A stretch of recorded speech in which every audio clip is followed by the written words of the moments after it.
Hey, Nikki. Hey, Salina. Hey, y'all, and welcome to Sweet Tea and TV. This episode right here, this is a catch-all. Like, catch all the Golden Girl things we can. Nikki tells me I need to say the episode title, and it's called, What Did We Miss? What Did We Miss? The catch-all episode. It's really nice that I make one person laugh. And Nikki says, the catch-all episode. That's right. It kind of sets up the distinction between the two of us, I think. It does. Here's the thing about the catch-all episode. We're going to miss things. Yep. So, however. Oh, wait, maybe this should be the catch some of the rest of it. Yeah. Catch some episode. Catch a little here. Catch a thing or two. A little there. Whatever the case is, this is a true effort to talk about some fan favorite episodes.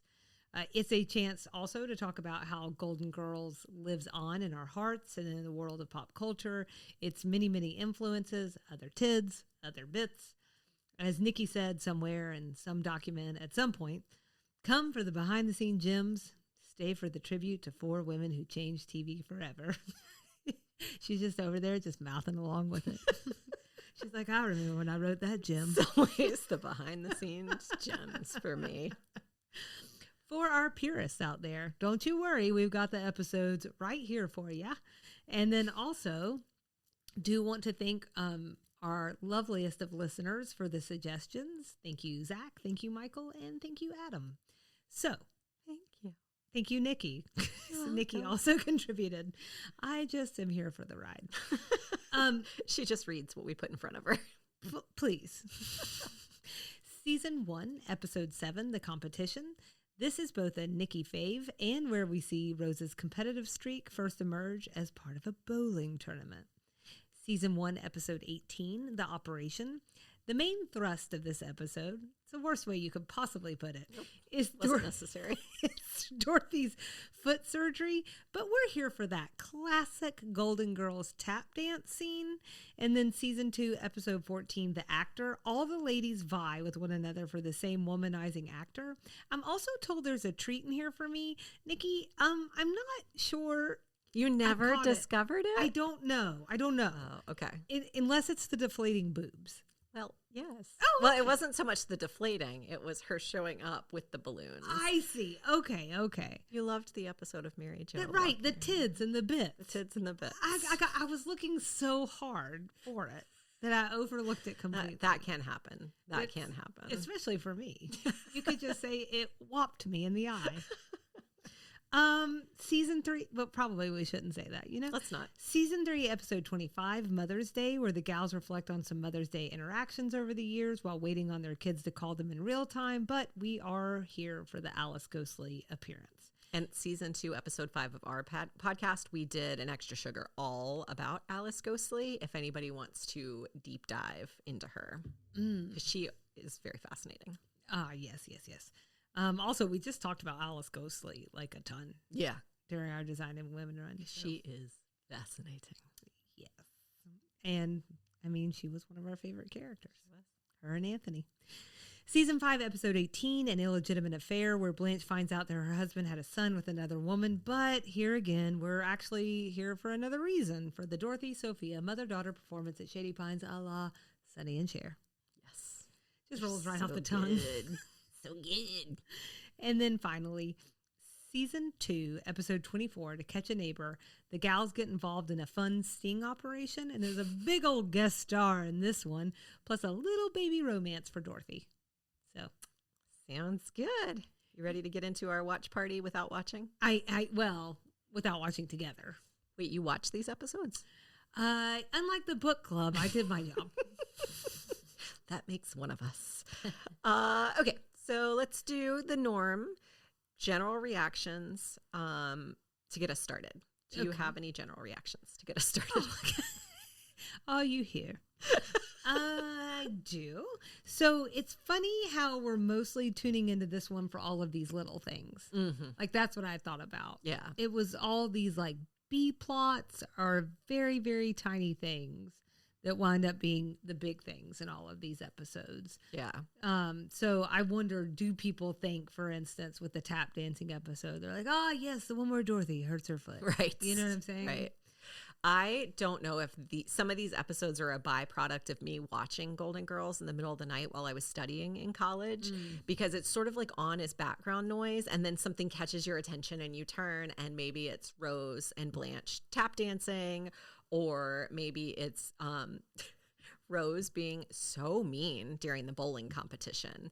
But for whatever reason, I have just a couple of like standout memories of some of these episodes. And I will say that this batch of episodes, probably more than almost anything else we've watched this season, puts together a bunch of my favorites all in one main episode. Lots of favorites here. That's awesome. Yeah. I think my favorite of this batch, like the best overall to me, was because I know we're going to get into a nitty grittier kind of situation, but To Catch a Neighbor. Mm-hmm. I just thought like it kept me guessing and interested the whole time, and I like it when there's a little mystery. Yeah. So probably didn't hurt that you saw George Clooney too as a baby. It didn't hurt, and it didn't hurt. So I already mentioned this, that in the actor, I thought for sure when I was putting this list of episodes together that Blanche's boobies catch your attention and make you laugh, because it's very dramatic and ridiculous. But that's probably because season 3, episode 3 of our podcast, we talked about designing women's big hoss and little falsy. So I do want to say that one aired December 12th, 1988. This one aired January 17th, 1987. Oh. So I'm not going to say one came before the other, but one of them came before the other. Well, what I'm going to say is if you go back to that episode of our show and tune in for the extra sugar, it's all about the brazier. Yes. And it's like one of the most fascinating things I've ever learned about. Fascinating, heartbreaking, anger-inducing. Yeah. The patriarchy, man. And yet she persisted. She persisted. Miss Brazier. Can't remember what her name was, but she's awesome. Okay, so my other thing here is an illegitimate affair on Mother's Day. I just thought out of this batch of episodes, they had the most heart, and like they hit in 2 really different but important ways. Okay. So I'm excited to dig into those. Oh, okay, you're not sharing that right now. And then this is just general. Okay, fair enough. 50-foot view. And this is my last one. This is a little in the weeds, but just go with me. Okay. In the operation, the tap dance scene, can we just talk about the gams on those ladies? Did I not? Maybe I didn't just read. I didn't just read this. I was like streamlining my thoughts on my notes. I'm not reading everything I write down. But my comment actually says, I remember always thinking how great Betty and Rue look in their outfits. Like, this is allegedly a show about women of a certain age. And you watch that, and I think, man, the ladies in a different generation, like, they just built different. They look so good. Well, so Betty was like 62 then? Get out of here. Yeah. I mean, her legs are killer. Yeah. I mean, so are Rue's too, but she's got 10 years. Yeah. But Betty has 10 years on her, you know? So, yeah, it's crazy. Yeah. They look so good. I wanted to mention just another general thought as we're going into this that, but which is also a little in the weeds. In Illegitimate Affair, the B plot of Dorothy and Sophia dressing up as Sunny and Cher. We just finished reading Golden Girls Forever. We did our book club on that last week. I wanted to mention that B. Arthur specifically mentioned that she loved the costumes. A lot of the anecdotes we got in that book were things she didn't like. Writers chewing gum, guest stars not knowing their lines, people not showing up on their marks. That one, she actually was quoted a few times saying she loved the costume. She especially loved Estelle in the furry jacket, and she loved the performance. And apparently the crowd reception to her Cher impersonation was so loud, she had to vamp for several minutes before she could continue on. You can see it happening a little bit in the final cut where she just keeps throwing her hair over her shoulders and doing the lip lick thing. But apparently the reaction was much longer than that, and they actually had to clip some of it out because it was so prolonged. That's so funny. I loved that. Now, should we dress like Sunny and Cher? I don't think so. No, is what I'm going to go with. How are we going to win the competition then? We're going to go bowl instead. We're not doing that competition. We're going to do the bowling competition. Oh, you'd be much quicker to get me in a Cher costume than really? A bowling alley. Absolutely. Interesting. You don't like bowling? You don't like competition. You're not good. No. She has a loser's mentality. It's not true. Actually, I also know, like, I have a don't care mentality. I don't know if that's better or worse. That is a loser mentality in your mind. I don't care. I thought you said adult care mentality. And I was like, are you afraid you're going to get hurt? What's happening? All right. You ready to shift gears into some likes? Yeah, let's do it. The competition, am I right? I mean, where else is there to go? There's so many things in this episode. Sophia says at the beginning, if this sauce was a person, I'd get naked and make love to it. Mm-hmm. Everything about Sophia's preparation for Augustine's visit, from her wardrobe, you look like a widow in mourning. Perfect. He'll know I'm single. And then Rose comes in and says, oh, Sophia, did your friend die? To her body language approach, she says, no, if he sees me sitting, he'll think I have arthritis. She just knows how to present herself in her best light. And I appreciate the strategy. I also loved Rose's tactic for getting Dorothy to be her partner. Oh, Dorothy, I don't ask many favors of you, but I'm asking one now. I'm begging. Please, as a friend, be my partner. Blanche has somebody to bowl with. You want somebody to bowl with. I need somebody to bowl with. Please just say yes and nobody will get hurt. Oh, all right. Unless we don't win. Uh-huh. Yeah, because we get to see Rose go all Machiavellian. You know, she's underhanded, manipulative, ruthless. Nikki, did you just love it? So what I'm hearing you say is that she is a winner. That's right. She does what it takes to come out on top. That's right. As long as you can look past the fact that Dorothy threw it, and that's why she won. Yeah. But other than which that, Rose can. Rose is so happy to look through that. It's not a problem. So let's talk about the ways that she handles this strategy. Let's talk about it. You already said the one thing, that her talking to Dorothy. I called that basically threatening Dorothy in a way that shot chills down my spine. She definitely psychs out her competition, and she really knows her audience. Mm-hmm. You know, so what does she do with Blanche? She winds up buying the same outfit. She tells her she fills it out better. Like, why don't you just kill her? Why don't you just kill Blanche? Just stab her right there. But the best part, and I've already done this. The best part is when Blanche is already about to lose it, and Rose says, "We all look cute in your new outfit," while her and Sophia simultaneously shimmy at her. That will live rent free in my head forever. I mean, I wonder how many times it took them to do that at the exact same time. It was the one. So good. They knew what they needed to do. She calls Sophia mom in front of Dorothy. Ma. Yeah, mom, not mom. Come on.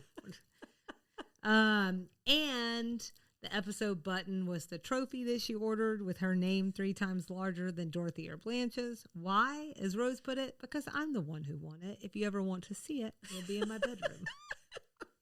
Which is weird because I heard Nikki say that to her kids today. I play a tough game.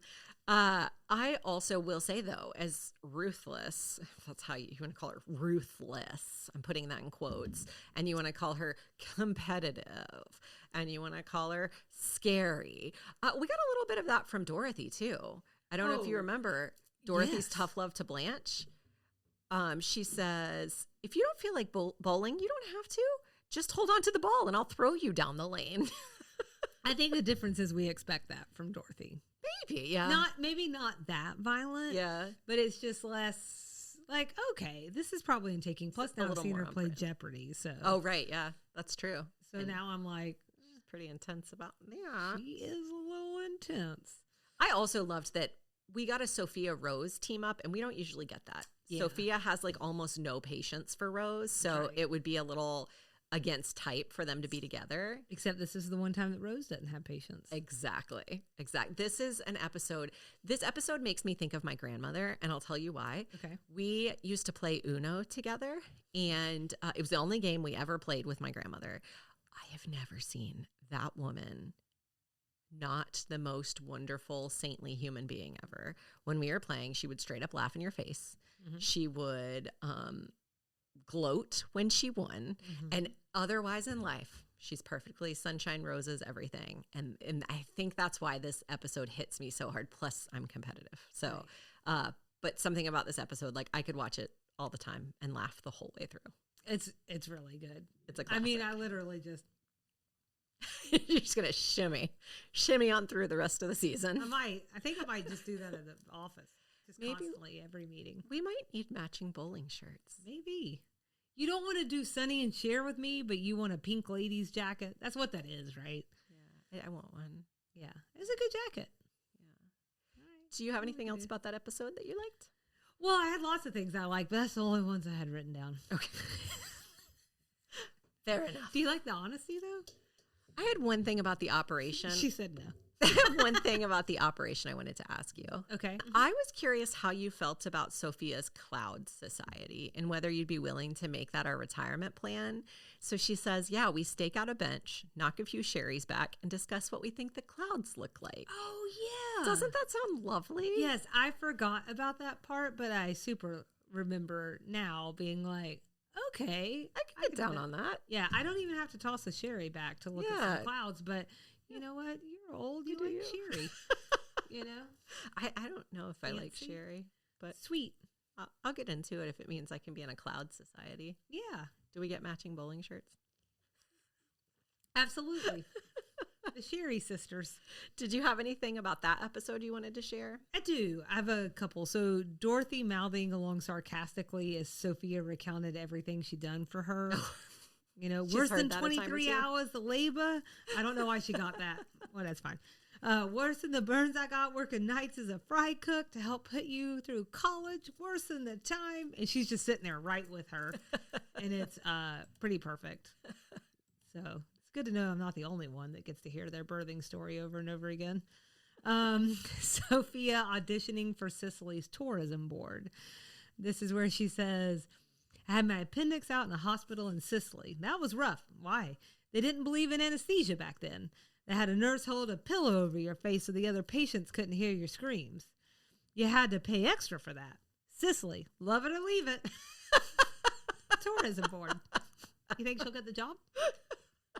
I'd hire her. Sicily, love it or leave it. I mean, it's a pretty good tagline. That's how I feel about Atlanta. Atlanta, love it or leave it. I mean, really, anything. Anywhere. Just whatever. I feel that way about life in general. Except the grocery store, I'm like, leave it. Tight pants, love them or leave them. Or leave them. Shoes, love them or can't get out of them.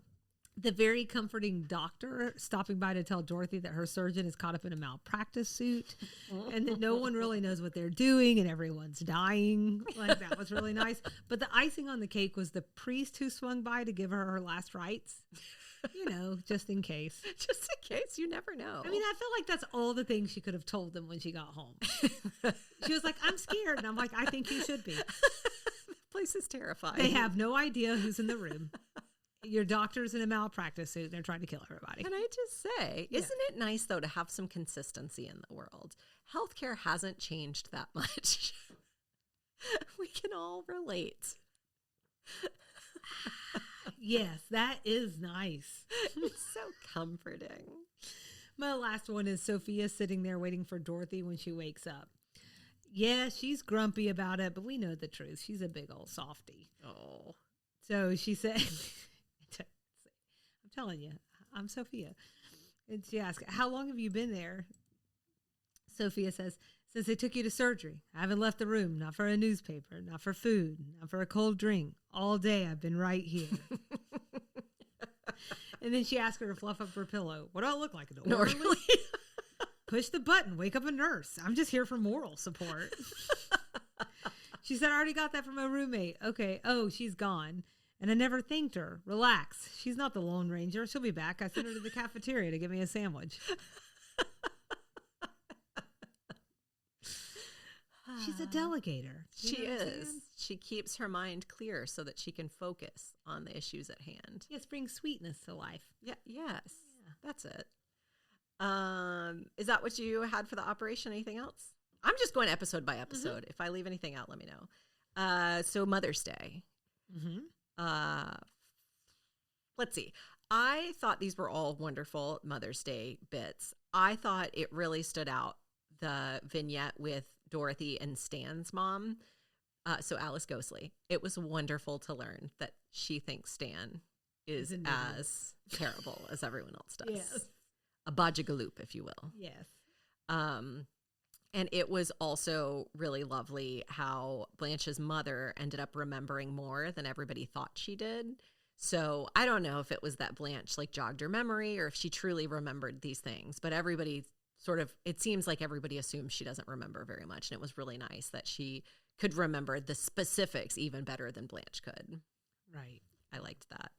And then the last thing I'm going to say about this episode is a Sophia-ism for you. Dorothy says, "Ma, you're making me feel guilty." I know. It's Mother's Day. You celebrate your way, I'll celebrate mine. Give them what they want. I think I scaled back my likes on this episode because I'm pretty sure that's the same one where the reason they're all sitting around telling these stories is because they're waiting on their kids to call. And Michael finally calls and talks to Dorothy. And then Dorothy says, "Ma, you want to talk to Michael?" And she gets on the phone with Michael. And she's like, "Hi, Michael. Yes. Are you hungry? Oh, okay. Me too. Bye." And hangs up on him because she just wanted to go to brunch so bad. She's just been waiting. He's waiting. Just waiting. That's right. I really did like this episode, although you said this is the one they said was so hard to film, right? The vignette with B. Arthur, common thread. B. Arthur being being Sophia's mother-in-law. Okay. So she was very unhappy about the filming experience. She did not like being aged up. So they had played, one thing you didn't see is there have been several flashbacks and they've played with who plays Sophia in those flashbacks. Okay. But one thing the writers thought would be really funny is to have Sophia playing younger and then have another actor playing B. Arthur as Dorothy, and then to have B. Arthur come in and play Sophia's mother-in-law. Yes. And so the concept is that the height skips a generation. So Sophia is short, but Dorothy's tall, and then the mother-in-law is tall, and Sophia's like sandwiched in the middle. Yes. That was their idea, but B. Arthur really hated the older makeup. She did not like the way she looked. She had to be wheeled around in a wheelchair.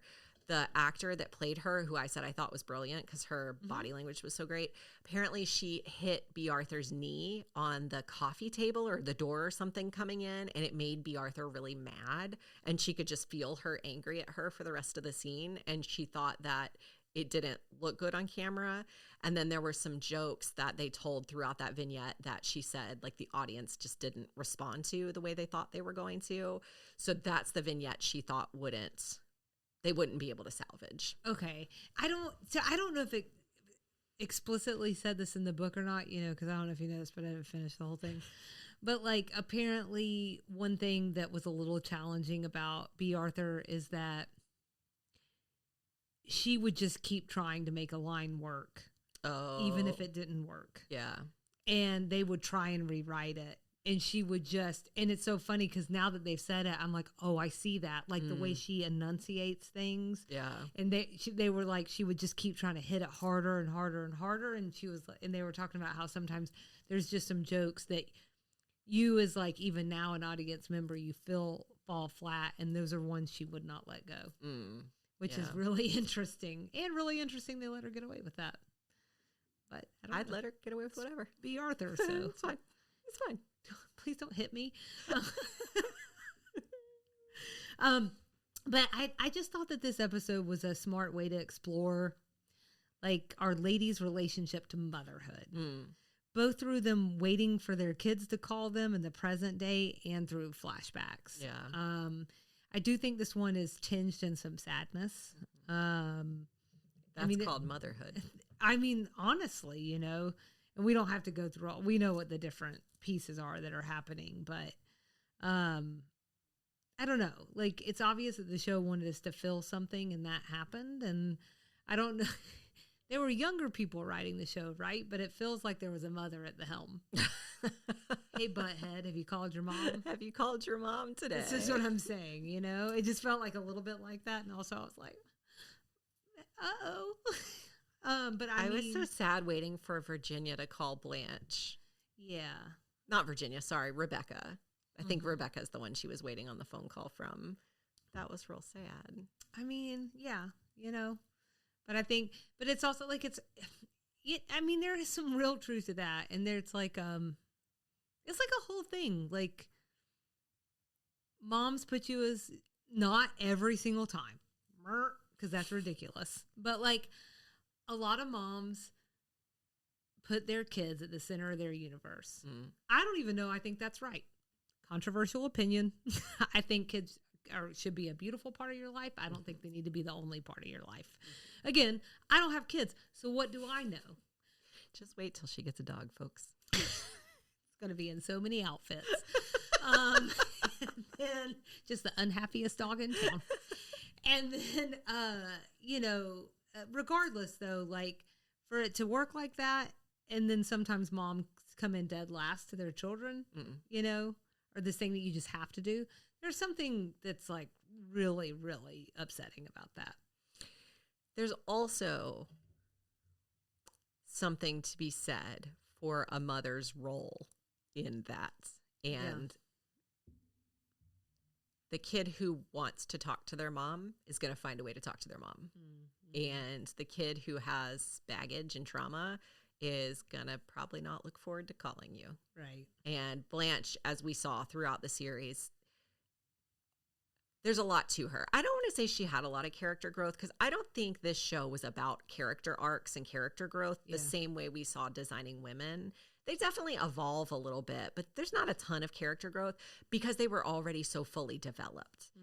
So they learn how to be better friends to one another and whatever. But Blanche, we saw, had all these sides to her. And one of them was a vulnerability about the fact that she was not the best mother. Yeah. She shared at one point that, in a funny way, that she had a nanny who took care of her kids. She didn't really know anything about him. So it makes sense to me she'd be the one sitting around waiting for her kid to call. Whereas, some of the other, I think Rose took it the best because, like, her son, she knows he's going to call. It's just a matter of time when. But I also get the sense that Rose was a really good mom. Yeah. It's a time capsule too, right? Because they're sitting around waiting for it. Yeah. Now they might be checking their phone all day. Right. But you can still, like, go do things. Yeah. You don't have to, like, hang out right there. I would say I have one regret from this episode. Regret? Yeah. Like, I would have liked Alice Ghostly and Estelle Getty to share the screen for a minute. So I have a huge question about Alice Ghostly's role in this episode, and I don't think I have it written down. I do have an unresolved business. Okay. I'll come back to it. I have unresolved business toward the end, but I have a question about her spot here. Okay. And you want to come back to that as well. Okay. But yes, it would have been nice to see either those two together or a little more Alice Ghostly. Yeah. But she's so good. That's all I have for that one. Okay. The next one I had a couple things written down about was an illegitimate affair. So Blanche's evolution throughout this episode was really beautiful. She went from, like, no, this isn't happening. No, I don't know anything about this, to finally in the end acknowledging that David really was George's son. She offered to show him pictures. She offered to tell him stories. I actually got weepy watching that. Yeah. So this shows up in my cheesecake moments, but absolutely. I've really been blown away by this last handful of, like, Blanche episodes. And so yeah, totally. I don't know. I haven't watched the whole arc of the show, but I trust you that there may not be, like, a true evolution, but I like this idea and I think that's, for better or worse, I think that's probably more how people are. Like, you get a little traction. Yeah. You recede a little. Yeah. You get a little traction. Things fall apart. Goes back together. And here we are again, So being able to see these spots where, we get some perspective after her dad dies, or we get some perspective even in the, like, her, that, that sadness with her daughter not calling, or this, or like what, and having to come to terms with the loss of her husband, or the fact that maybe her husband wasn't who she thought he was. But that doesn't detract from him being a good man. Like, people make mistakes, We are the ones who categorize how big a mistake is. A mistake is a mistake is a mistake, So there were still lots of good things to love and appreciate about that relationship, And there could be something beautiful here with this person who really needs like another parental figure in their life, He broke my heart. That's a fully grown man standing there in front of her being like, I really want to know who my dad was. It's so hard for me to look at him because, like, we had this conversation about people we knew from other things. To me, he's two people. Okay. He is one of the main people from Desperate Housewives. Yep. And then he was also on Mad Men. And he had a pretty big character on there for the first 2 or 3 seasons. And it was bizarre to see him a baby. Bizarre. He looks very young in this episode. Yes. So I just thought the line where they're like theorizing why men cheat. And so Blanche is like, why did George cheat on me? Why does any man cheat? Well, there are 2 popular theories. One, men are victims of an evolutionary process which genetically programs their sexual habits. What's the other theory? Men are scum. That was one of mine. Her delivery, again, we've talked about it before. Her delivery is so great. She's so matter of fact about it. So thoughtful and, knowledgeable. And then, they're just pieces of crap. Yeah. Could be either one. Could be both. Words of wisdom from the ladies in that maternal bloodline. Sophia's take on the importance of competition. How many challenges do I have left in my life? Seeing if I can get halfway across the street before the don't walk sign comes on. Trying to stay awake on the John. Hoping it is the John. Competition is the thing that keeps me going. That's how I feel. It's just the thing that keeps me going, Salina. Yeah, I'm 40, and I think that about the crosswalk. Oh, I thought you were going to say the John. Maybe in the middle of the night. In the middle of the night. Yeah, absolutely. When it's dark and you're half asleep. Yeah. This is the John, right? It's just a flower pot. At the washing machine. Why am I outside? Is this McDonald's? Can I get a quarter pounder with cheese? While I'm here. Excuse me, ma'am, you're on the mop bucket. I know, but can I get a quarter pounder with cheese? And some fries. Go ahead and throw in a Diet Coke. I'm all cleared out. I need the Diet Coke. I'm trying to be healthy. Okay, and then I had a couple things about how to catch a neighbor. Okay.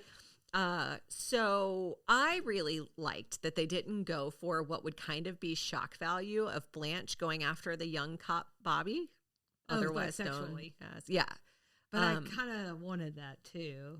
Oh, really? I mean, I wouldn't hated it. Like a little bit? Tiny little bit? Yeah. Yeah. I kind of thought that's where we were going to go, but I kind of appreciated that he reminded her of her son. I definitely don't want those getting tangled up. No, you know sure. What I'm saying? For sure. Yeah.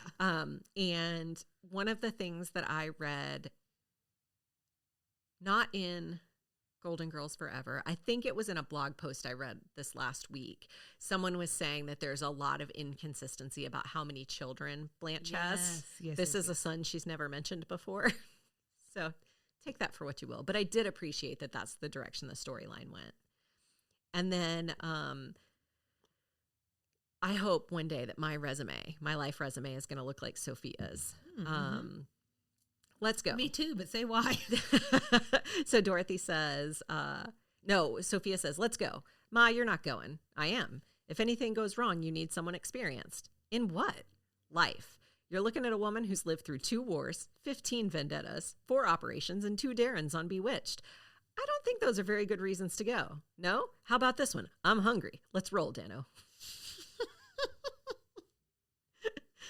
I love it. I love Sophia. That's so good. I like Dorothy's chemistry with Al, the older detective. Oh, yes. That was top tier. Yeah. The old will they, won't they was fun. That one was fun. Yeah. Stan and Dorothy is not so fun. Not fun. Yeah. Al and Dorothy is great, especially when they're in the kitchen and they're like volleying back and forth, and she goes, "Oh God, I'm falling for him." It was so good. That was absolute, like in the way she comes back around the corner, and she's just like mouths it, like, and like she just seemed like a little schoolgirl when she did it. You know, I love that. I wish that, like, honestly, I'm like, I think you blew this one off too fast, Dorothy. Like, I think so too. All life can be dangerous, And he was of retirement age. yeah, She could have convinced him. absolutely. I also really liked when we find out that he could hear Sophia the whole time, like calling him names. But she seems to like it so much. I thought that was so sweet, and I was like, "That's all you need to know about this guy." That's true. And my final one is Sophia's zinger on Rose. And I think it's one of the detectives. It's probably George Clooney. They're too smart to get a warrant. We need a bug. They're too smart to get a warrant. We need a bug. And Rose goes, "I'll do it. I'll be the plant." And Sophia says, "You are a plant." You are a plant. She's so mean, that one. Oh, I love it. Did you have any more likes from these episodes that you wanted to share? Not that I want to share, but I'm sure I had tons of other likes. Okay. Okay, that's fair enough. You can limit yourself. What about dislikes? Just say no. It's not even really a dislike. It's more of an observation, okay? Okay. I'm calling their bluff in the actor. Rose and Patrick's rendezvous start time is 10:45 p.m. No one that age is meeting that late. Oh, yeah. Maybe 10:45 a.m. Yeah. I was just like, I mean, you should have seen me. I did like a spit take. I was like, no, they're not. And you're telling me he's like slept with 2 other women. He's like 70, and he's like, let's get a third. At 10:45 p.m. Yeah, no. The man needs a break. Lord have mercy.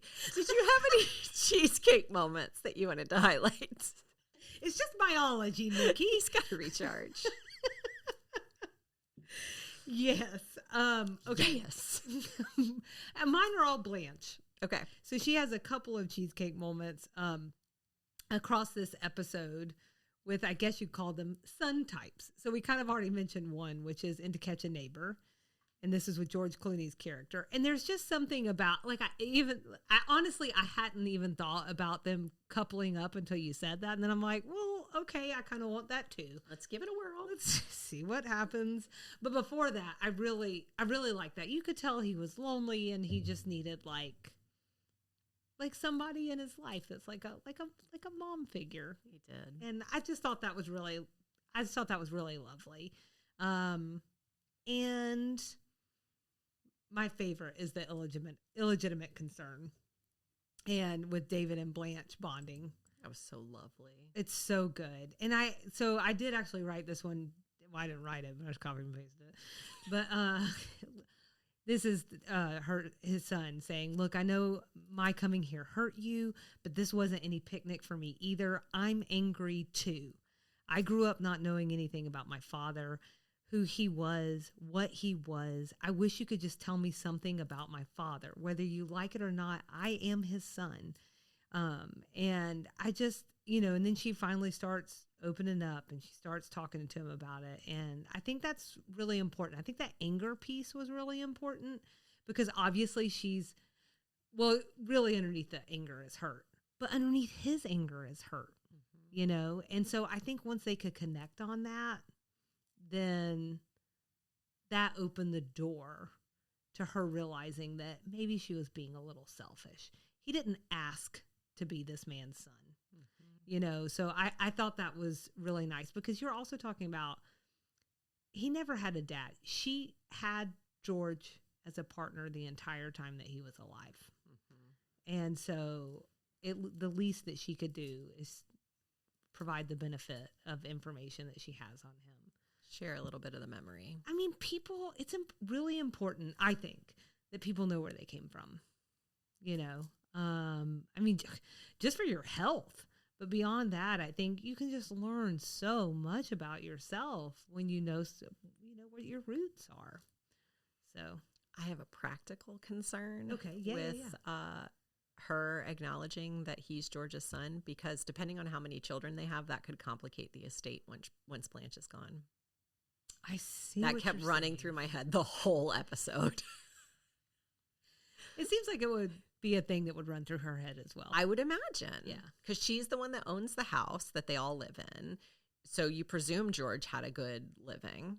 She does on and off work throughout the series, but it's not out of survival necessarily. So Yeah. just a practical concern. But your cheesecake moment makes way more sense. Lovely. Now, are we to the point of your question yet? Yes, I have some unresolved business / things I need to mention. Okay. Okay. So things I need to mention, season 1, episode 18, The Operation. The social worker from Mrs. Doubtfire was Dorothy's roommate. Mm-hmm. She's also going to show up on Golden Palace, and she also showed up on Designing Women. Yeah. Do you remember what from Designing Women? I think she was one of the women. This is totally off the top of my head, but I think Country she was one Club? of the women from the Country Club. Okay. Yeah. Okay, question for you. This is unresolved business. The actor. They say Phyllis is Miami's answer to Meryl Streep. What does that mean? Do you have any idea? I think that means she's a good actress. Okay. It seemed like they were saying it with sarcasm or something, or like because they were all vying for this role and they're like, Phyllis is going to get it again. She's Miami's answer to Meryl Streep. It probably would have made more sense if it was like she's Miami's Meryl Streep. Yes. Yeah. Okay. Okay. That helps me. Thank you. I think I can't remember if it was one of the million things that I've listened to or watched back to back about the show was that the fun of that episode was that they were all these amazing actors who were having to play it bad. Yes. Yes. That was something they mentioned in the book, that they thought it was kind of meta, that they got to be performers performing, but doing it like kind of not great. So I think it's like if it did come off sarcastic, it might be from like a jealousy tone. Okay. Okay. That helps. But if she was really like Meryl Streep, she probably would have moved on from local theater. Not that there's anything wrong with local theater. I'm not even talented enough for local theater. So, well, when you bring in Meryl Streep, you're like elevating from stage to film. just a little bit. Yeah. It's just a total, they could have come up with a local stage name. stage. Yeah. Not Broadway stage. Right. Yeah. Okay, so I have a couple things related to Mother's Day. One of them you touched on a little while ago, which is would have been fun to see Alice Ghostley and Sophia together. Mm-hmm. I was so curious why they had why Alice Ghostley, other than she's wonderful, but she was on Designing Women, and this show has openly shaded Designing Women. And Alice first appeared in Designing Women in 1986 in Perky's Visit. And it might have been 1987 before she came back, but this episode aired in 1988. So she'd already been sort of in the Designing Women universe before she came into this one. So I was just like, I know that there's not like a loyalty necessarily, and she doesn't have to be like LBT ride or die. But if this show is like openly shading her, the media is pitting these two shows together. Just why? I just wondered who she's friends with, because she's also a big stage actor. Yeah. So I would think maybe there was some sort of relationship there, but it's just so interesting to me and tells me I know nothing about Hollywood. Jim Colucci. Jim, tell us. What do you know? So another thing about this episode, Geraldine Fitzgerald played Anna, the lady at the bus depot. She's the same one who played Martha in Not Another Monday, the woman who wanted to have assisted suicide. Man, she looked different. A little bit. Yeah, her voice is the same to me, which is why I clocked it. Right. That she was similar. Interesting. The man who played Jacob, the bus depot announcer, has been in a lot of things. Okay. But most especially, he was in the movie Angus. Okay. Which is a very huge special favorite of mine. He played, did you ever see the movie Angus?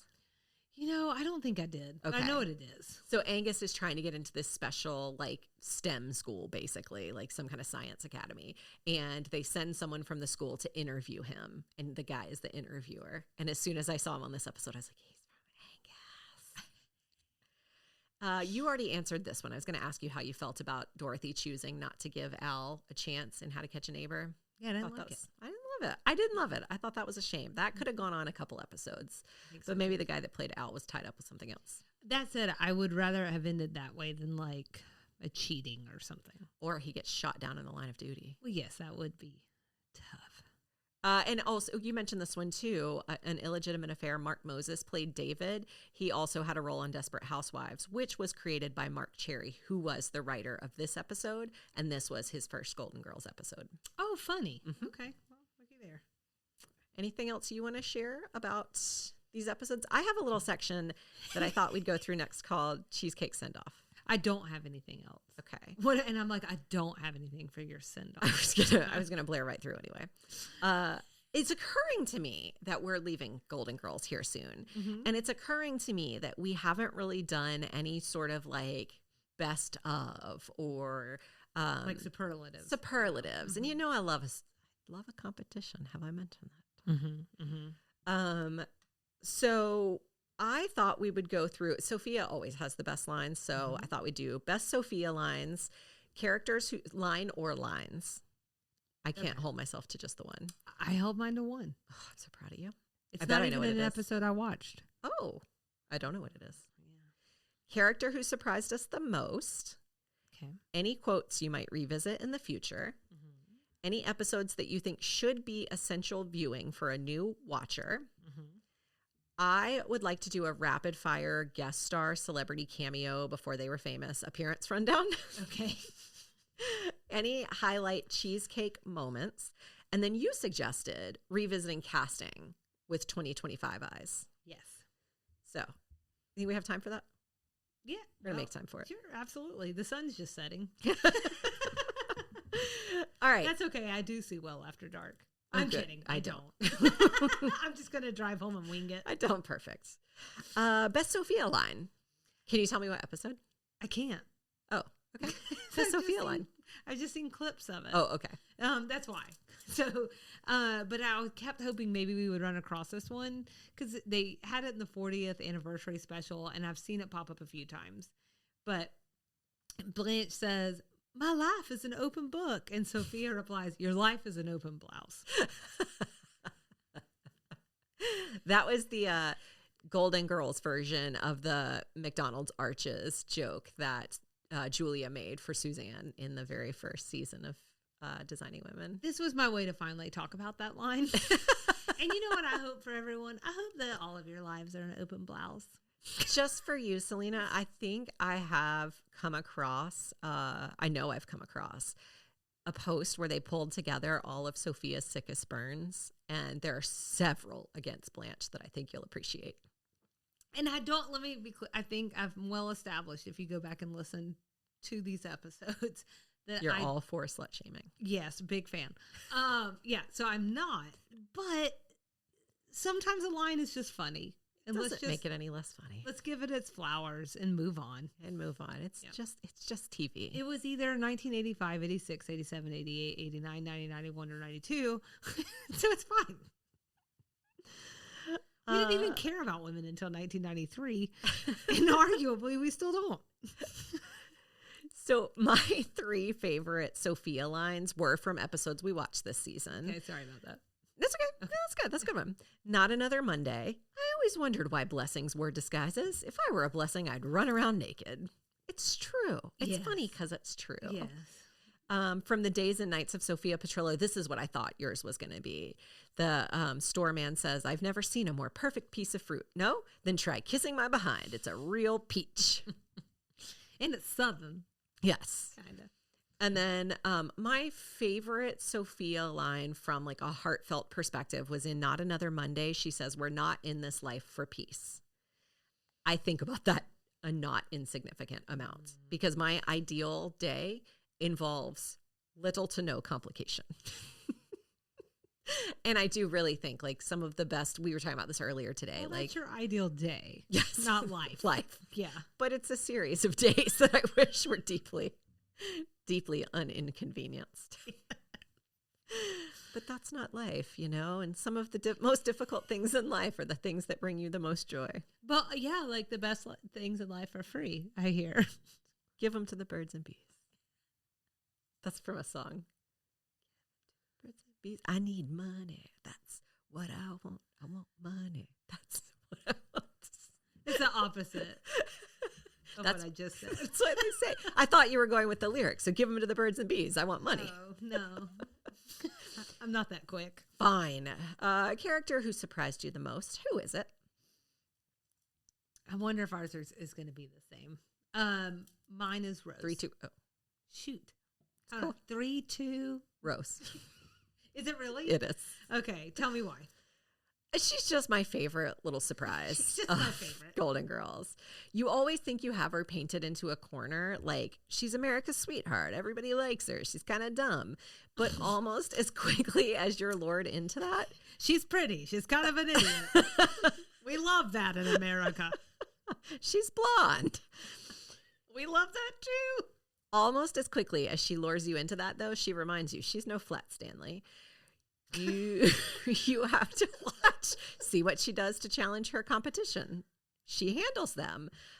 See what happens when she says something and she doesn't realize it's actually offensive. Or does she? But she makes it sound like she had no idea she was going to offend you. Yeah. Or when she's finally had enough of someone's crap or everyone's crap. In those circumstances, she will absolutely shock you with the things that she says and does. We talked a lot about the competition. You brought up all those terrible ways that she was getting into Blanche and Dorothy's heads. In Scared Straight, when she was trying to convince Clayton to come out to Blanche, she says, Clayton, you're selling your sister short. Now, at times, Blanche can be understanding and compassionate and forgiving. Then Blanche comes in and says, get away from my baby brother, you cradle-snatching, empty-headed, two-faced dummy. And Rose comes back with, and then at other times, she can be a real bitch. She just takes you by surprise. It's totally true. I mean, yours is so lovely. I don't think the only other one I really thought about was like when we were doing back on her episode. No, maybe it wasn't even her episode. It doesn't matter. It's the teddy bear thing. Oh, yeah. And Jenny Lewis. Yeah. Like, that's the best part. Yes. There's also a lot of lore behind that episode and her feelings about Jenny Lewis. Oh, yeah. She had a stage mother. I remember that. Yes. And like, she didn't care for that child. Yep.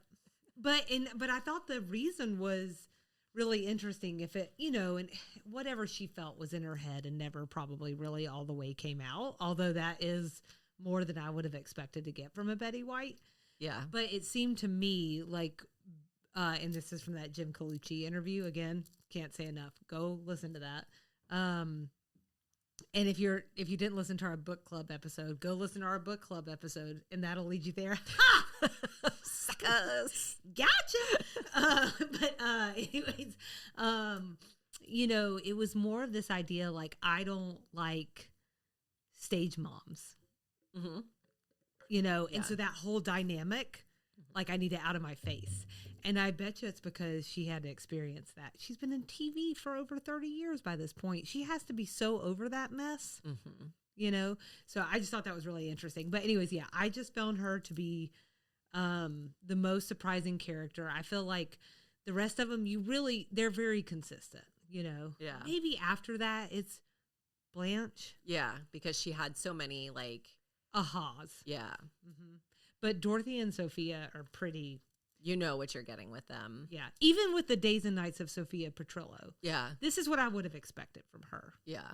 She's out getting into stuff. Yeah. They didn't expect it, but I did. The only surprise maybe was at the end at the hospital. I wasn't super expecting that because one thing they really play into her, maybe it's more as the series goes along, but that the episode where she's renting out the house after they expressly asked her not to, Ebb Tide, that's the Sophia you see as the show goes on. She gets very selfish and very self-serving. Yeah. Any quotes that you'll revisit in the future? She had a stroke, Nikki. Give her a break. I know. My bad. Well, it's so funny because I was thinking back to this as we've been doing, recording different episodes today. There's like a bunch that we went through that I was like, yeah. That lives rent free in my head. So of course I'm not going to be able to remember any of those now, but these were the ones that I selected. Okay.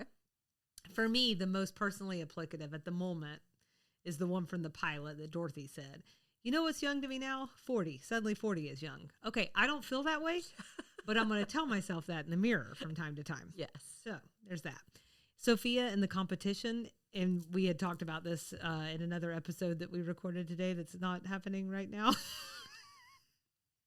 If this sauce was a person, I'd get naked and make love to it. I don't know why I'll revisit that in the future, but I probably will when I'm making spaghetti. I think you will. Yep. I think you said that about the tortellini soup I made today. Yeah, totally. Make love to it separately. Not here. That would be so strange. I packed you some up to take home. Do that on your own time. That's very thoughtful. Hey, I'm still appropriate-ish. Adjacent. The Rose Dorothy exchange. This does live rent free in my head now. Can I ask you a dumb question? Better than anyone I know. It's one of mine. All the time. That's one of mine. Oh, I wish I was dead. That's the one that we talked about earlier today. I think when Blanche, in A Little Romance. Yes. When God, I wish I was dead. So I say picture it all the time. Yes. I did that. Can confirm. I did that when we were doing Designing Women. I was writing a script or something one time, and I think that reference went right over your head. It sure did. Mm-hmm. But now you know. Now I know things. And then my last one is Rose in the season 1 finale. I eat raw cookie dough, and occasionally I run through the sprinklers, and I don't wear a bathing cap. And at Christmas, I've been known to put away more than one eggnog. She's a real wild woman. I love it. She's a real wild All woman. that said, this sounds like the kind of person I want to hang out with. So this is what I'm saying. I think this is why you and I have like Sunny and shared so well together, because that's me. That's me. Yeah, you're my inner me. And there's something to be said for uncomplication. I wish that everyone could have seen our Christmas presents side by side. They can. Today. We took a picture of it. Y'all will see it. We should see if people can guess who wrapped which one. Yeah. I wanted to mention this one is one you did not see. It's called Snap Out of It. Okay. And Sophia says, no matter how bad things get, remember these sage words. You're old, you sag, get over it. Yes, I did see that somewhere, and I wanted to snatch that one, but I was like, I can't have two that I haven't seen. Oh, well, you can have as many as you want, because I probably some of the best quotes came from episodes we didn't even see, because those are probably saved by the quotes, honestly. Oh, okay. Gotcha. Long Day's Journey into Marinara is where we get Rose saying, I'm not one to blow my own Vertubenflugen. Oh, I do need to see that. Also say that a lot. Yes. That's it. I'm not one to blow my own Vertubenflugen. And I do say that one a lot. But it's not like a huge part of the episode or anything. But it is something you should know if you're going to be my friend. Mm-hmm.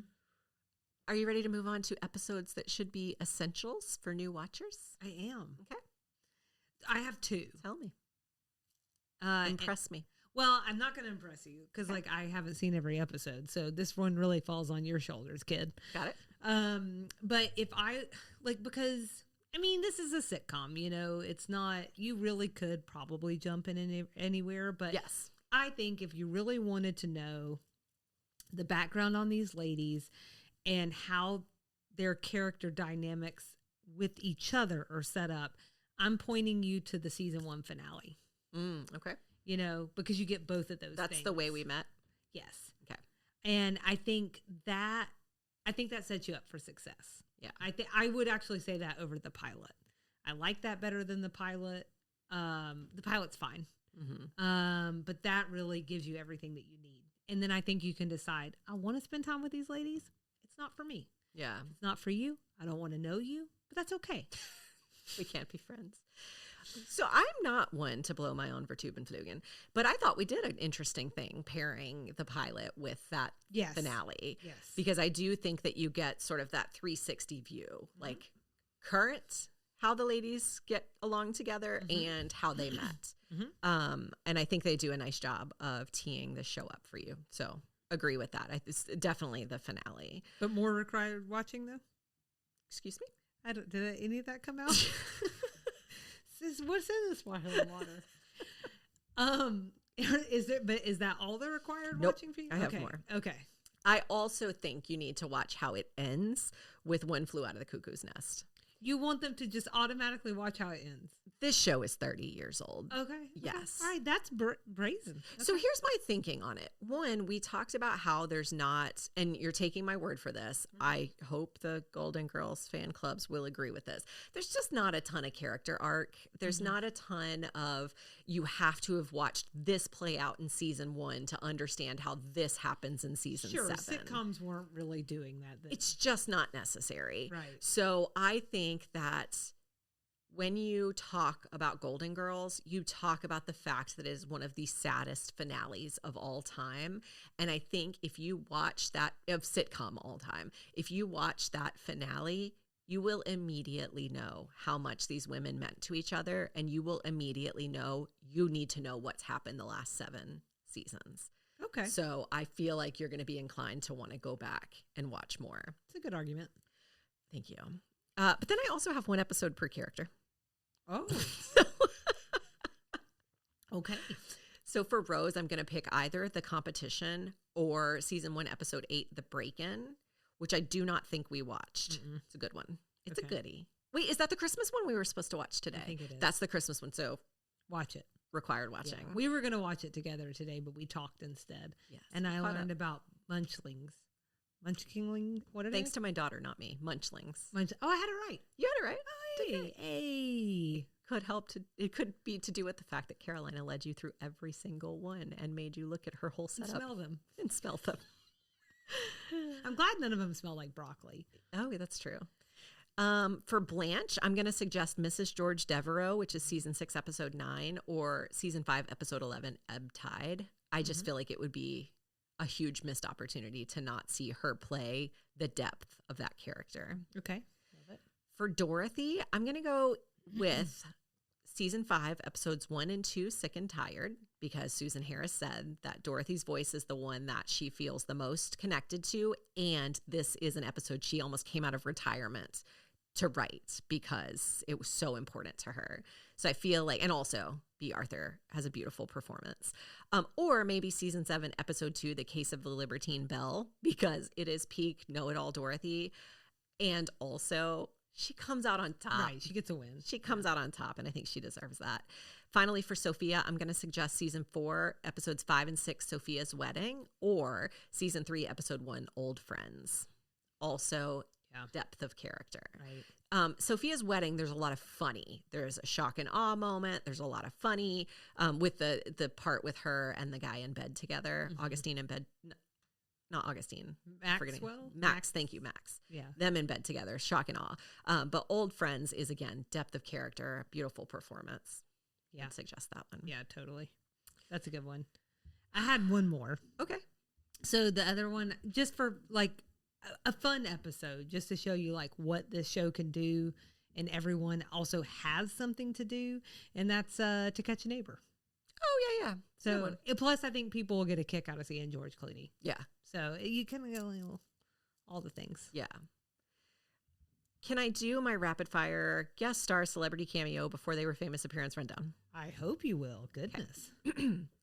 Mario Lopez, Leslie Nielsen, Alex Trebek, Debbie Reynolds, Julio Iglesias, Jeffrey Tambor, Bonnie Bartlett, who we talked about as Mr. Feeney's wife.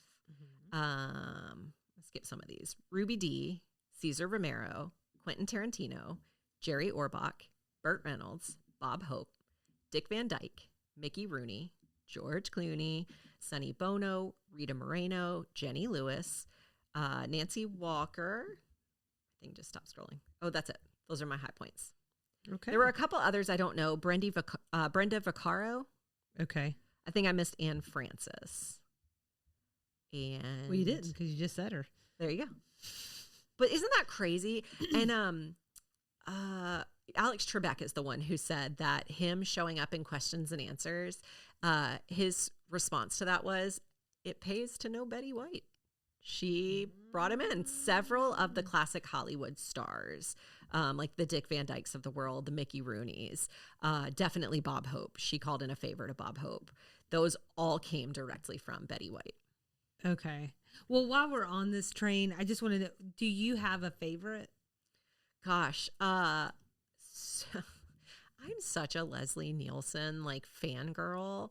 I just love him. He's just in my, the 80s Leslie Nielsen and early 90s is right in my wheelhouse. Like I cut my comedy teeth on his stuff. Naked Gun, a little bit of Airplane, like that sort of comedy. And that's why I love like the ridiculous and over the top stuff. So I love that he was on the show. I don't love that that's how the show ended. And I don't love that's who Dorothy ended up with. I don't think it was the most satisfying ending. So I don't know that he was my favorite performance necessarily, but I loved that he was on there. I thought Alex Trebek was really funny. We did not talk very much about questions and answers, but in watching it, I am super glad that I watched it because I did think it was a touching episode for our Lost segment, but also because Dorothy lost out a lot. They talked about how America won't like her, which is something B. Arthur struggled with, we talked about. But I think Alex Trebek was really funny in that, and that whole bit felt very SNL Jeopardy to me, if you ever watch those skits. They play Alex very straight to like the funny bits, and that's how this read to me. So I thought Alex Trebek was really funny. I see. And then Sonny Bono was great. His performance in that episode was so wonderful. Yeah, I think I expect Bob Hope to be on there, kind of. I expect Debbie Reynolds to be on there. Like, not that, but I mean, but when I think about like who's like notable today, I don't know people younger than us know who Bob Hope is. I even like screamed Casey. I was like, tell me who Bob Hope is. Oh, he didn't know? Well, he was like, he like knew the name, but like, and I was like, what's he famous for? Casey loves it when I play this game, by the way. Yeah. Yeah. And he didn't really know, but he's like, I know him. So I'm like, if he's 42 and doesn't know, you know what I'm saying? But I think they're more likely to know. Did you say Haley Todd? Haley Todd. No. Haley Todd? No. So that wound up being Lizzie McGuire's mom years on. I think this one's new to me. That's who people are going to know. Yeah. Now that are younger or like even who are like parents now or like, and then, but Quentin Tarantino's mine because I just think that's the most bizarre. It's so random. It's crazy. That to me, that anecdote is how Hollywood works. That one paired with the George Clooney one. Well, if all else fails, we got Clooney. Exactly. Like, what? In what universe, what timeline was George Clooney not one of the most recognizable people on Earth? Exactly. And most in-demand actors. It's really something. So, did you have a top cheesecake moment? Whether it's anything you watched through our rewatch or anything you've heard of? I think for me, I think it's just got to be the finale. Okay. That makes sense. Because, and I think somebody said it in the 40th anniversary special. Like, it's not even that well written. They said it. It's not that. It's like the depth of the characters. And it is the fact that we are not just seeing the goodbye of Dorothy. We're seeing the goodbye of B. Arthur. And no matter how you slice it, cheesecake, no matter how you slice it, like these are women who spent 7 years of their life together with 1 million people around them, like creating something, and I think when you're on a team, you know how it is in the workplace, and we're like a 9 to 5. This is like crazy hours, they spend all that time together. I mean, I can't imagine how close they are. Like, even if, they're family, and family is complicated. Family is complicated. So, but that was my favorite. How about you? I had two. Season 1, episode 22, Job Hunting. So this is the first recorded cheesecake moment in the Golden Girls history. And I feel like that's just a defining moment in television history. So this is like true cheesecake, sitting down with a cheesecake moment, not our sort of extrapolation. Yeah. Thinking about our extrapolation to just friendship and just like being there for someone. We watched season 6, episode 14, Sisters of the Bride, I think in the Blanche episode, and Blanche and Sophia's heart-to-heart about Clayton and Doug is so relevant today. It's relevant for like social reasons. It's relevant for family reasons, whatever the differences are. And that's where Blanche says, oh, look, I can accept the fact that he's gay, but why does he have to slip a ring on this guy's finger so the whole world will know? And Sophia says, why did you marry George? We loved each other. We wanted to make a lifetime commitment, wanted everyone to know. That's what Doug and Clayton want too. Everyone wants someone to grow old with, and shouldn't everyone have that chance? And I think that's beautiful, obviously, when we talk about things like gay marriage and we talk about that like world of issues. It's also relevant thinking about other issues. Like, why do we invent these differences just because marriage looks different on one person than it does on us? If it boils down to the same thing, then why are we inventing differences and making it a thing it doesn't have to be? So I thought that was just a really beautiful moment of Sophia being the wise older woman who presented something that we weren't really expecting, and then Blanche hearing her and really taking that. So that's a great one. That's great. Yeah. Can you lead us through the casting recall? Absolutely. So I just got to thinking, like, and I really just have one overarching idea. I didn't sit here and like play around with a bunch of different people. Okay. And essentially, like in 2025, who could step into these roles? And I want to say first, don't. No one. Don't. Yeah. Please. So this is just, but I thought the fun thing that I was just thinking of, because the first person that came to mind, because I was thinking about someone who is sassy and around this age now, is Jean Smart. Oh. If you've seen her in Hacks, okay, then she is going to step into a Sophia role or a Dorothy role almost 1-to-1, except for the height for Sophia. For Sophia. It doesn't need to be that serious, you know? Yeah. But then I got to thinking, oh my God, we have already said that all of these women are 1-to-1s. Right. So the Designing Women cast is either they're in the realm. Mm-hmm. So let's just put them in there. Yeah. So we've got Jean Smart as Dorothy, Delta Burke as Blanche, Annie Potts. I don't know. I fell apart. But like Anthony as Sophia. I love it. You know, and then we would if we're being real, then we have a couple people who've passed now from Designing Women, but like we still get to play around and use. Honestly, like Annie Potts has also showed that she can be a little sassy thing. That she would make a great Sophia. Absolutely, she would. She's got like the stature that's right for it, but I think she could also be a really convincing Rose. We didn't quite see necessarily like the all-American, but Mary Jo was pretty all-American. I think she could definitely play that role too. Right. So, but that was sort of my idea. Is like basically Designing Women. They're older. They're cold. They're going to Miami. Pack them up and move them out. Pack them up and ship them down there. Well, I was trying to think. So with Estelle Getty, they played around with her makeup a little bit to make her look older because she was younger than the other women. So I was also kind of thinking a little bit about like younger people. And Melissa McCarthy came across my feed because she hosted SNL this last week.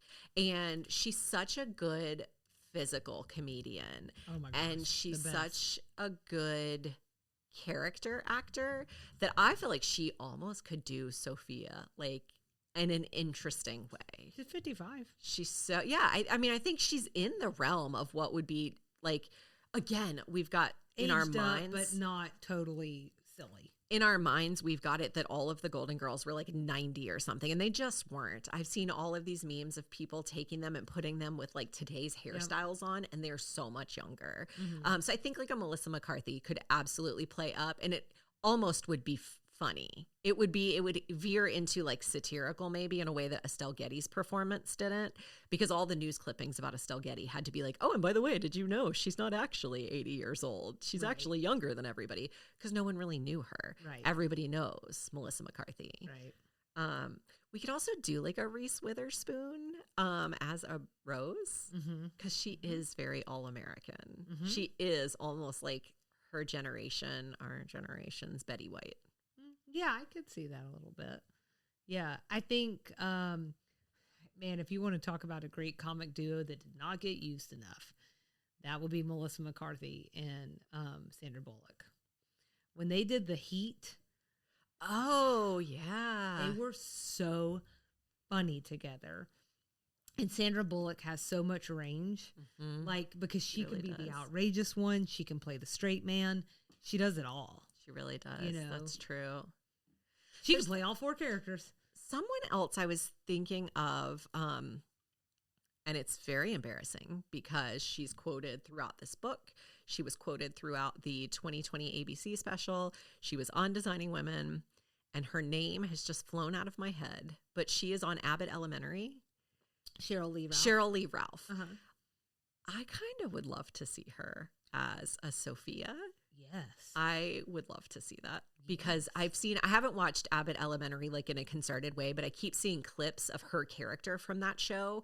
And she's always just slightly removed from pop culture and always just slightly off with her references. And I feel like that could be a very funny lens to put on this character. Right. Yeah. And she's got that. In that role, which is so vastly different than what we saw in Designing Women. Yeah. She's that like mean elementary school teacher that would have totally gone to bat for all the kids. You know what I'm saying? Mm-hmm. Rough around the edges, but soft on the inside. So yeah. Or she also, I think, could play a really amazing Blanche, like a little bit of a man-eater because 1, she's gorgeous, and 2, she can play very sultry. I think we saw a little bit of that on Designing Women. Right. So and then she would carry on being like a huge HIV activist, like, and I think they all were. Yeah. So I think so.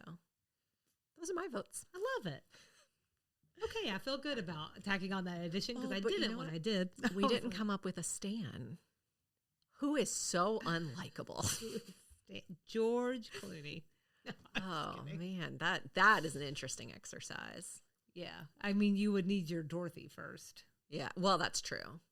So, like, if you did Jean Smart, we could bring back Bill. Let's not and say we did. No, he was too all-American to play that. I need to go down a rabbit hole on that guy. What's he up to these days? Bill? Yeah. I don't know. All right. So before we wrap up, this whence is our last final regular episode of our season. It seems like it would make sense to zoom out just a smidge and talk about something really big, something that kept bubbling up for us all season long, something we talked about with the Golden Girls Forever book, how it could have gone on a little less lengthy. So I'm going to try to be not quite so verbose, but that is the legacy of Golden Girls. So should we earmark 35 minutes for Just this, buckle up, folks. You get what you get. No, just like what happened directly after the Golden Girls, what did the Golden Girls inspire, and then what has it inspired since then? So obviously the most direct branch of the Golden Girls universe was Golden Palace. So B. Arthur was definitely done with her role as Dorothy, but the other girls were interested in continuing on, and the network wasn't quite ready to say goodbye. So they created a spinoff where Rose, Blanche, and Sophia run a Miami hotel. So the series itself got pretty mixed reviews to, I would say, negative reviews, and it only lasted 1 season, but it's a pretty important piece of Golden Girls lore. It's the bridge between what the show was and what it meant to people. So even without its full cast, audiences weren't really ready to let this group of people go. So some people tuned in for that season of Golden Palace. And in fact, for this week's Extra Sugar, we're going to dive into at least 2 of the episodes, the ones that featured B. Arthur in a guest appearance. So if you haven't watched in ages, or if you haven't watched ever, that's your homework. Watch that. Or don't. Just listen to us. Golden Palace wasn't the first attempt to expand the universe. Empty Nest. I don't know if everybody watched season 2, episode 26 of The Golden Girls, but they originally introduced Empty Nest as a backdoor pilot. The concept didn't really work out, so that early version starred Paul Dooley and Rita Moreno, but it didn't work for people. So NBC completely reworked it. The eventual spinoff starred Richard Mulligan as Dr. Harry Weston, but there were lots of crossover moments. I don't really remember specific episodes of Empty Nest. Do you? I don't, but I feel like I watched it. I definitely watched it. Definitely watched it. I mean, I know him. For some reason, I feel like this is an era of television like where this and like 8 is enough. Oh, And like growing, like they all just sort of like merge and and have a little trouble like remembering what 6-year-old me thought. I'm going to try to rewatch it because I do remember loving it. Anyway, there was a lot of crossover between Golden Girls and Empty Nest. Sophia, in fact, wandered over to Empty Nest a lot, 50 times, in fact. It's pretty crazy. 50 times. Now I want to watch it. Do you know how many times I can remember her being on that show? Once. Zero. 0 times. Oh. I only remember Dr. Harry Weston and his daughter. Wasn't it on like 7 seasons or something? Long time. Yeah. Long time. Let's see. Another part of the Golden Girls legacy was that like parade of guest stars we talked about. A lot of the behind the scenes stuff. So we talked about George Clooney, Mario Lopez, Debbie Reynolds, Burt Reynolds, Quentin Tarantino. We've talked about the writers behind the scenes, but worth re-mentioning Mitch Hurwitz, who later created Arrested Development. They were all young and they all sharpened their pencils on these iconic scripts. I was really proud of that because we always say they sharpen their teeth. But I was like, they're pencils. That's very good. Yes. I like what you did there. Thank you. So I think when you think about the writers, like we've talked about before, it's kind of a proving ground. Like if you could write for B. Arthur and make her laugh, then if you could make Lucille Ball laugh, then I think you're good. I mean, that's all. If I made Lucille Ball laugh one time, I'd just walk out. Like, all right, done. We're done. Yep. And then we talked about just sort of in addition to the TV and the entertainment piece of it all, is everything that's happened since then. We've had memes, we've had merch, we've had drag culture, TV references. Cheesecake is sort of like cultural shorthand for female friendship. We both kind of clocked immediately that our cheesecake moments weren't about the cheesecake. Do you know what I mean? Right, exactly. And I have not really until now watched this show. Yes. Yes. So it's also on streaming. And I think either in the book or the ABC special, they talked about the fact that viewership has never died off. No. When it moved to Lifetime, they were like, unfortunately, like some of the fans were older. So they really would physically die off. And you expect that over time, viewership is going to wane. That has never happened. Yeah, no, they had some really good stats about that. I had them in. Numbers are hard. I had them in our Extra Sugar about the book. Mm-hmm. And then I was like, ugh. It's too much. Yeah. But it held steady at like 1.1 million viewers every night between a couple of hours for like 10 years. Mm-hmm. That's nuts. They still have huge like watches and streams through the streaming channel. So they've got younger viewers. I am really hopeful that the generations behind us will discover it. They have, I think. Yeah. Okay, that's great. Because it is so enduring and there's so many pieces of it that are really relevant. And that's really what I wanted to, before we fully walk away, that's what I wanted to say, that the Golden Girls really remains timeless because it treats older women. It's coming for all of us, the olderness, but it can still be funny. It can be complex. You can still have a lot of agency in your own life. You should still have a lot of agency in your own life. It can be deep. It can be meaningful. And we are going to bridge to another women-led show. But it's kind of hard. I think you made this point early in our season. It's kind of hard to talk about shows that did the same thing that this show did and gave women the opportunity to explore their lives and the things that affect us in the same way. Golden Girls showed that friendships can actually be the great love story of your life. It showed that women over 50 can still experience drama in their lives. They can still have active sex lives and relationships. They can go through heartbreak. They can have moral dilemmas. And all of that is happening while they're still walking through the world and being people and just aging. And 40 years later, we're still talking about them. We're still learning things about them. We're still laughing about it. So I really didn't want to move into our final Extra Sugar of the season without just saying, the show didn't just make us laugh. It didn't just give us these 4 unforgettable characters. It really built a legacy that shaped television, shaped comedy, and in many ways shaped us as women and as a generation. And so that's why we're still here talking about it. And that's why we're going to use this as our bridge to the next great show about women on TV. That's beautiful. I love it. We're done. No. All right. It's fully dark outside. This I'm like, it's fine. This closing's on me. Next up will be our season 8 special episode. So if you've been with us for a while, then you know we cover a movie. This year, it's a bridge from Designing Women to Golden Girls and a hint of where we're headed next season. I mean, I don't think it's just a hint. I think we'll tell you by then. Oh, well, yeah, we'll say. Yeah, but we're not telling you now. So, this movie is a childhood favorite of mine. I have confirmed with Nikki it is a childhood favorite of hers. We'll see if we remember anything from it. It is the 1987 rom-com Mannequin. We'll watch it and report back. So get your popcorn and get ready to build this dream together. Standing strong forever, because nothing's gonna stop us now. It's gonna stop us. Yeah. It's just a banger. I don't care who you are. It's really good. Yep. They just don't make movie theme songs like they used to in the 80s. So good. So we love everyone to follow along with us and engage.